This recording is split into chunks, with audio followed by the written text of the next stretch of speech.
Books, you gotta write a book. This is a book that I was going to write. It was called Do Good Marketing Really Good. It was a 300-page marketing manual that I was going to write before I went to this seminar. And it was like this 5,641 extremely long tips that will take you years to read and even longer to implement, written in 6 years by Duswalt. I really was writing a book, a 300-page, 400-page book, and in 6 years I literally wrote 20 pages, maybe, because it was too overwhelming. Who can write a 400-page book? It got crazy. The great thing about Toastmasters is they're so forward-thinking that even before I knew anyone in Toastmasters, Toastmasters gave me a testimonial for the book that was to be. And this is the testimonial they wrote for me after reading the book that didn't exist. This is the perfect book for the person who is using drugs and alcohol to induce sleep. In fact, there are so many chapters in this book that have put me to sleep for 600 nights straight. The added cleverness of this unique writer is that because the book is so long, when you finally finish it, you can read it again from the beginning because you won't remember anything about what you learned in Chapter 1, written by Toastmasters International, which I thank them all the time. So, the thing was, I was writing this really large book, and this guy holds up a really small book, and he says, "Here's my new book." And I thought to myself, oh my gosh, it's like tiny. It's a little book, but he sold like 10,000 of these books. And I'm thinking, wow, there's something here. So all I did was take my 300-page book that I was going to write, and Chapter 1 was marketing your small business on a shoestring budget. So instead of writing a chapter for a big book, I made that its own book.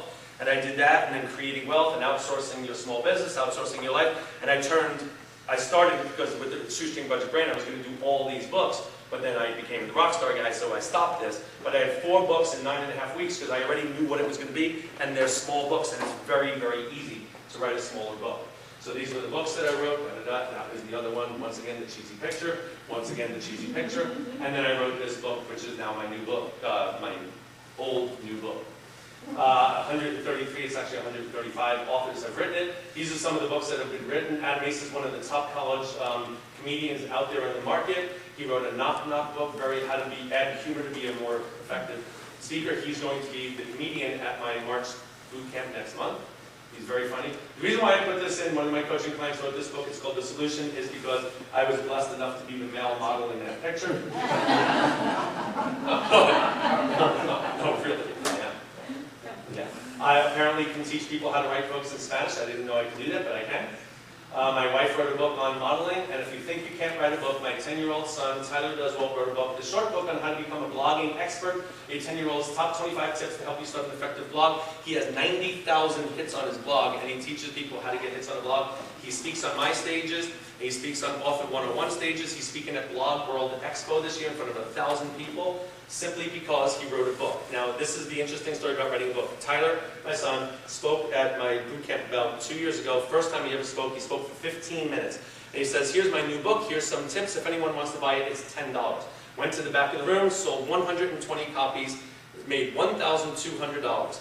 Comes up to my wife and I after selling 120 books, holding $1,200 cash in his hands, and he says, Mom, Dad, I figured it out. I don't need to go to school anymore. And I'm like, oh, wrong message. No. And he goes, no, do the math. $1,200 in 10 minutes. If I do that all day long, and I'm like, oh well, it doesn't work like that. But isn't it great to think like that? You know, as a 5-year-old, and we could all be successful. So anyway, so he wrote a book and he became hugely successful. Business cards, big thing. I never hand out business cards because everyone else does. These books cost me, because I teach you how to do this at my boot camp, $1.05 to print. If you print 2,000, $1.05 for a whole book.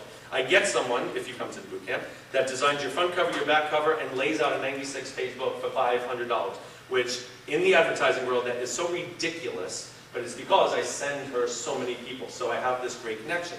So for $1.05 a book, if you print 2,000, I hand these things out all day long at networking events. Not when I'm speaking, but if I'm at a networking event, like a chamber event, everyone says, can I have your business card?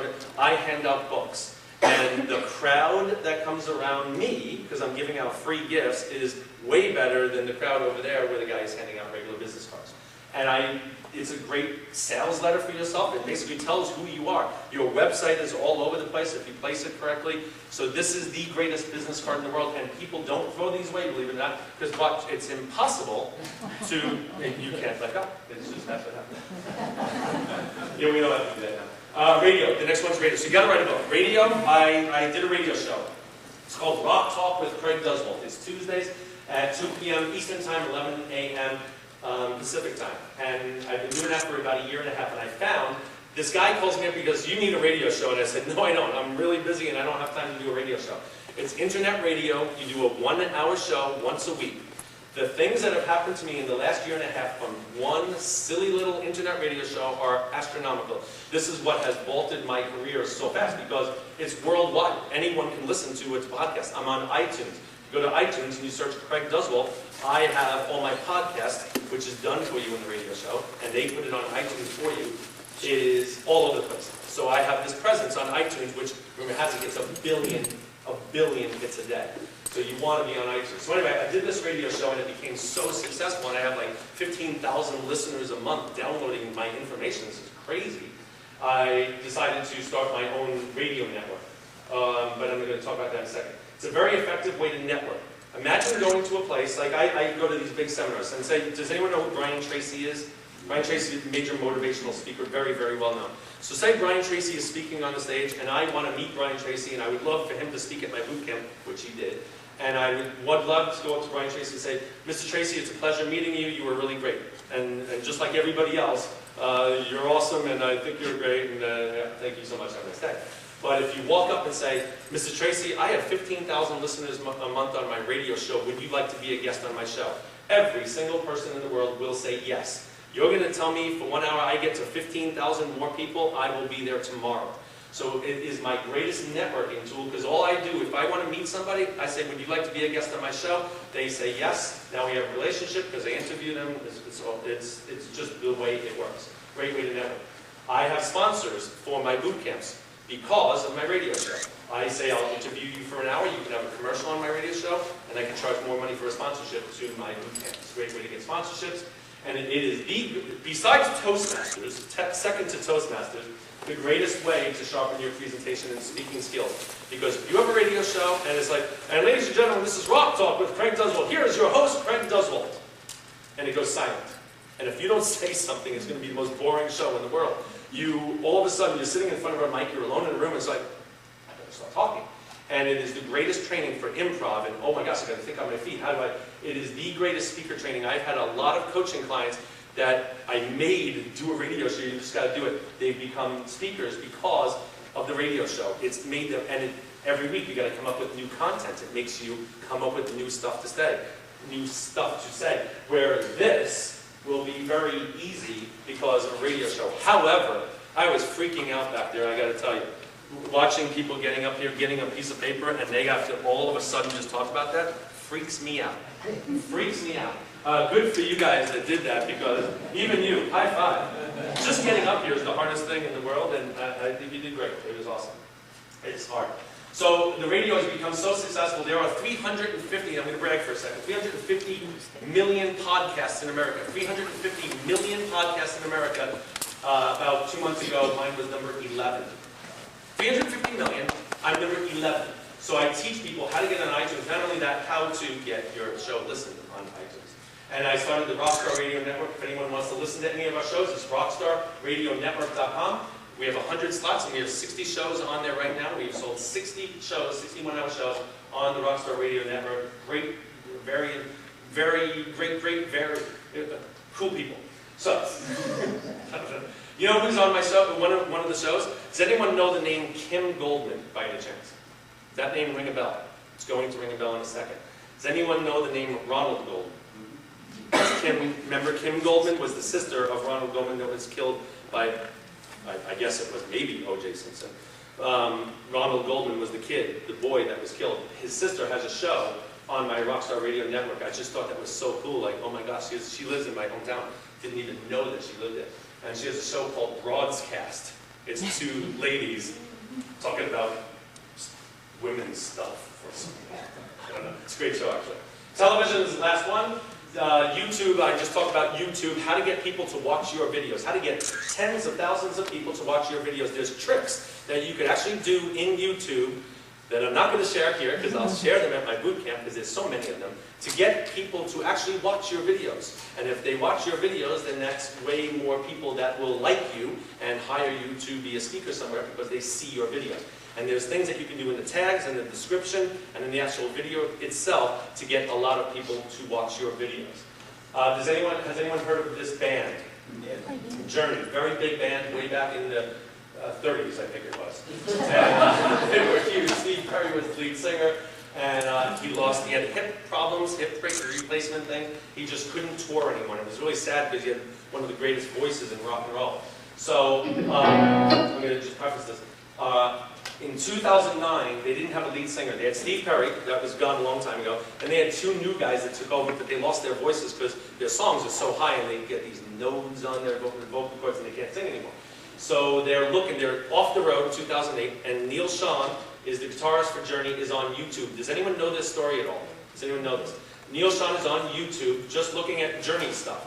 And he sees this video that I'm about to play. It's a really quick video. He sees this video of some kid in the Philippines that took a little Kodak ZI-8 camera and filmed him singing songs at the local Holiday Inn in the Philippines because they're a cover band for Journey-type songs.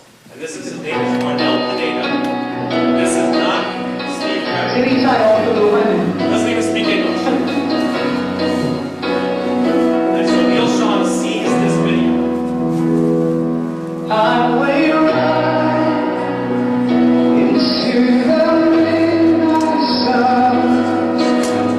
Feels run around my. So Neil Sean is freaking out. He's like, oh my gosh, I just found out new lead singer. I have no idea how to get this guy. But to make a long story short, they flew him out here, went through customs, had hell in customs. And the story goes, Arnel Pineda comes through customs, he goes, I'm going to be the new lead singer of Journey, and they're like, yeah, right, yeah, sure. Yeah, they made him go through customs, and they wouldn't let him through, it was horrible. Gets here, he's on the Ellen Show, the Oprah Show, 2009, it was the biggest tour it was the biggest tour of 2009. Arnel Pineda became the lead singer of Journey through a YouTube video, and it's happening all the time. You never know who's watching. And this is Arnel Pineda in 2009, in front of I think it was 90,000 people in Santiago, Chile. And this is the first show of 2009, and it is amazing what has happened to this band since then. I'll just play a couple of notes of this thing.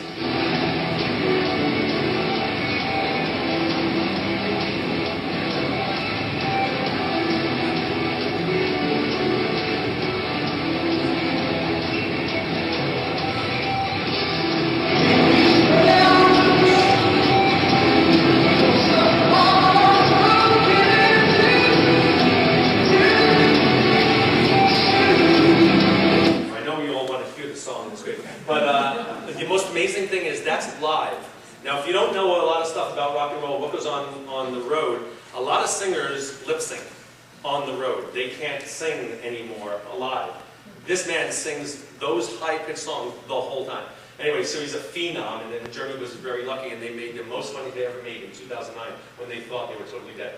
The last one is speaking. I'm not going to spend too much time on this because you guys are speakers, but you need to become speakers because I think, you know, the world is so internet-based now, and everyone's relying on the internet for everything, but you have to get out there. You have to actually see people and talk to people, and that's why this club, these clubs like this is so important. Even if it's not speaking, it's just relating to people and talking to people because we're losing that art.